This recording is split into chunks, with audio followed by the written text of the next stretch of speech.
grupos funcionales OH que tiene pues el aceite, ¿no?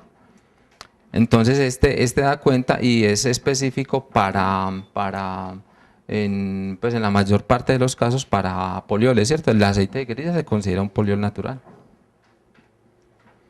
Bueno, la humedad, pues la humedad, como su pues, nombre lo indica, no tiene que ver con la cantidad de agua pues, que tenga el aceite. Los aceites que se comercializan pues tienen contenidos de agua que pueden ser apreciables, que de acuerdo pues a la calidad pues con que se esté comprando el aceite, pues van a tener mayor o menor grado de humedad.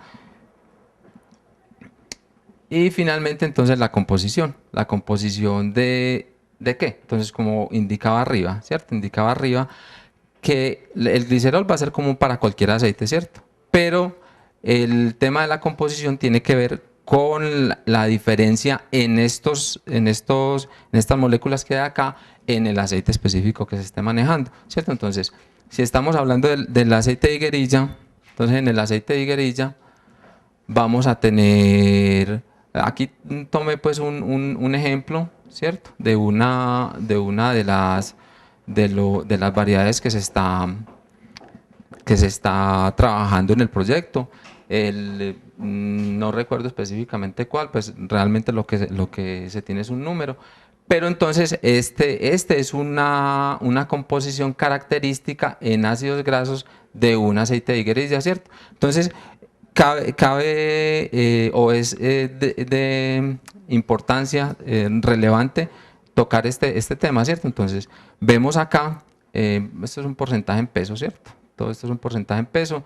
Vemos acá un porcentaje de alrededor del 90%, o sea, el aceite de higuerilla pues es una sustancia, digamos que maravillosa porque es una sustancia casi pura, ¿cierto? No ocurre lo mismo con los otros aceites que encontramos en el comercio, ¿no? Palma, soya, coco, cualquier otro tipo de aceite que en su composición estos sí van a tener pues influencia pues importante en cuanto a la composición. Entonces el aceite de higuerilla es maravilloso porque tiene en su composición gran cantidad de este ácido graso que es el ácido resinoleico, ¿cierto? De manera pues ilustrativa quisimos mostrarlo, pero en la práctica podemos ver que hay también ácido oleico, que hay ácido palmítico, que hay de otro tipo de ácidos en la composición del aceite de higuerilla. Este es una composición típica pues, del aceite. Bueno, entonces dentro de las aplicaciones del aceite, entonces vamos a ver discriminado por grupo funcional, ¿cierto? Entonces vamos al grupo carbonilo. Entonces, cuando vamos a identificar la versatilidad pues, del aceite, entonces miramos, en el grupo carbonilo, por ejemplo, tenemos reacciones de hidrólisis, de esterificación, hasta a reacciones de halogenación. Estas son las más características, pueden haber otras. Bueno, entonces dentro de este grupo de hidrólisis entonces obtenemos lo que son los ácidos grasos, sí, pues como lo vimos en un principio, son ácidos grasos y glicerol, ¿cierto? Entonces, puede ser de interés para alguna industria específica, no sé, el ácido graso, el ácido ricinoleico, por ejemplo, para alguna aplicación específica. Entonces, ya tiene un valor comercial importante y tiene pues este tipo de reacción. Hay reacciones de esterificación, pues donde su mismo nombre lo dice, son esterificaciones. Básicamente entonces serían esterificaciones sobre este grupo carbonilo, después de haberlo pues hidrolizado. Entonces tenemos ésteres. ¿Qué son los ésteres? Pues son, acá vamos a tener en este grupo funcional un alcohol diferente a este que es, pues siendo un alcohol el glicerol, pues generalmente hablamos de otros ésteres con alcoholes de cadena más pequeños, ¿cierto? Por ejemplo, el metanol. ¿Sí? Si esto tuviera acá el metanol, entonces estaríamos hablando de que la molécula sería lo que conocemos como biodiesel, ¿sí? Metilésteres del aceite. De la misma manera y una reacción parecida, el tema de la alcohólisis, ¿cierto? Entonces, en el tema de la alcohólisis vamos a tener ésteres también, ¿cierto? Entonces, cambiamos este glicerol por otros alcoholes de cadena corta, pero esto sí es una reacción pues directa a diferencia pues de la esterificación. Entonces, tenemos ésteres, la reacción más característica entonces tiene que ver con la producción de biodiesel, ¿sí?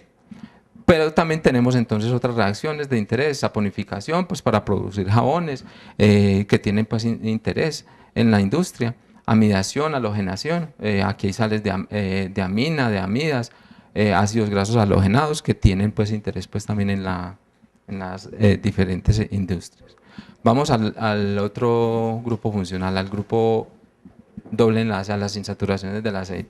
Entonces este también tiene aplicaciones, ¿cierto? Hay unas reacciones que se realizan a este grupo funcional y que tienen interés pues comercial, ¿cierto? Entonces estamos hablando de polimerizaciones, donde aquí vamos entonces ¿qué es una polimerización? Es usted continuar, digamos, pegando sobre una molécula más moléculas, ¿cierto? Entonces aquí por efecto pues de catalizadores y de otros reactivos, entonces vamos a tener más cosas acá pegadas. Tenemos hidrogenaciones para producir hidrógeno estearatos. Estas hidrogenaciones no son otra cosa diferente que quitar este doble enlace de acá. O bueno, en el tema pues del grupo carbonilo también se podría pues pensar en eso. Si se quitan todos estos dobles enlaces por efectos de diferentes catalizadores y condiciones de reacción, entonces tenemos hidrógeno estearatos. Podemos tener epoxidaciones, ¿cierto? También para producir polímeros. Sí puede ser análogo, pues similar a lo que se mencionó acá, pero en la epoxidación entonces hay una etapa previa donde este grupo doble enlace, esta insaturación se va a convertir a un epóxido y el epóxido entonces, que es un compuesto muy reactivo, lo vamos a llevar a polímeros. También ocurre, pues, al igual que en el anterior grupo funcional, el grupo carbonilo, la halogenación. Esta adición, pues, también tiene que ver con polimerizaciones y sulfonación. Aquí, sulfonar este doble enlace. Vamos entonces finalmente a la función hidroxilo, que también, pues, tiene interés en cuanto a la aplicación y que tiene entre otras estas reacciones. Entonces hablamos de la deshidratación. Entonces la deshidratación es quitar este grupo hidroxilo, ¿sí?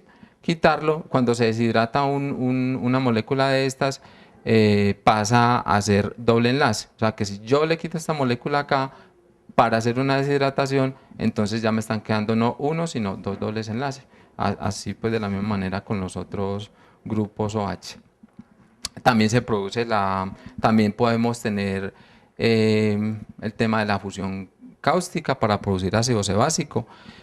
Aquí lo que se hace es partir esta molécula acá y producir lo que se conoce como el ácido sebácico y otros compuestos de interés.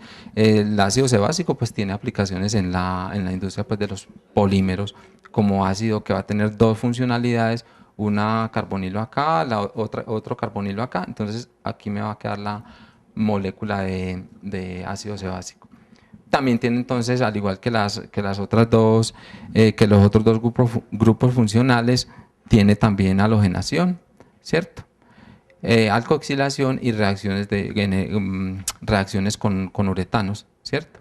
Para producir espumas de poliuretano. Dentro de los temas de investigación que se están desarrollando en el proyecto, entonces hablamos de reacciones de uretano, o sea, aquí en este grupo funcional hablamos de la producción de biodiesel, que esto le corresponde pues más a la presentación siguiente que va a hacer Juan. Básicamente eso. Sin embargo, pues dentro del grupo de investigación hemos venido trabajando bastante en este tema pues con el aceite de guerrilla en cuanto a las modificaciones que se le pueden hacer al aceite. Bueno, Hablemos de manera muy rápida de algunas de las aplicaciones. Esto es una modificación sobre el doble enlace, ¿cierto? Como se anotaba en las aplicaciones pues, del doble enlace, vamos a convertir estos en grupos OH, ¿cierto? Estos se llaman hidroxilaciones. Esto tiene pues interés para el tema de las espumas de poliuretano, espumas rígidas. Tenemos productos terminados, ¿cierto? A ver, de acuerdo a la cantidad pues, de grupos funcionales OH que esto tenga acá, entonces vamos a poder producir espumas de poliuretano que sean o que tengan aplicaciones que sean rígidas o que sean flexibles, ¿cierto? Pues acá esto básicamente son espumas flexibles, pero en la práctica, si estamos hablando de esta molécula anterior, esto sería para aplicaciones en espumas rígidas. Entonces estos son flexibles. Bueno, y la otra, que de pronto esto lo podemos tocar ya en el seminario, es la conversión de este hidroxilo al doble enlace. Entonces esto se llama una deshidratación, como anotamos anteriormente, y básicamente es modificar esto y convertirlo a doble enlace, ¿cierto? Cuando esto ocurre en un aceite, el aceite ya va a tener propiedades totalmente pues diferentes a las que tenía con el doble enlace, con el grupo hidroxilo, ya con el doble enlace, entonces va a tener aplicaciones pues para otro tipo de industrias. Dentro de ellas entonces tenemos muchas, pinturas por ejemplo, resinas alquídicas, ¿sí? Pues básicamente eso era lo que pintura, ¿cierto? Lo que tenía pues para mostrarles hoy. Pues el tiempo es corto y de pronto no podíamos utilizar pues más tiempo para explicar cada una de las cosas que teníamos ahí.